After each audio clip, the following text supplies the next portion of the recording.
2024 നടന്ന ഒരു degree level എക്സാമിൻ്റെ കമ്പ്യൂട്ടർ ഭാഗത്തിലെ ചോദ്യങ്ങളും ഉത്തരങ്ങളും നോക്കാം.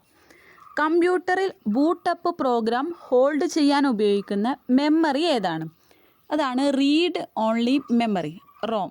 ഒരു ഹൈ ലെവൽ ഭാഷാ പ്രോഗ്രാമിനെ മെഷീൻ ഭാഷയിലേക്ക് വരിവരിയായി പരിവർത്തനം ചെയ്യുന്ന സിസ്റ്റം സോഫ്റ്റ്വെയറിൻ്റെ പേരെന്താണ്? അതാണ് interpreter. National cyber crime reporting പോർട്ടലിൽ സൈബർ കുറ്റകൃത്യം റിപ്പോർട്ട് ചെയ്യുന്നതിനുള്ള 4 അക്ക ഹെൽപ്പ് ലൈൻ നമ്പർ ഏതാണ്?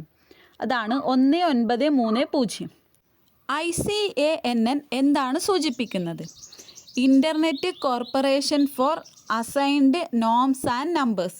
ജനപ്രിയ ഓൺലൈൻ ചാറ്റ് പ്ലാറ്റ്ഫോമുകളിലൊന്നായ ഒമേഗലിൻ്റെ പ്രവർത്തനം 2023 നവംബർ 8 അടച്ചുപൂട്ടി. ഒമേഗലിൻ്റെ സ്ഥാപകൻ ആരാണ്? അത് ലീഫ് കെ ബ്രൂക്സ് ആണ്.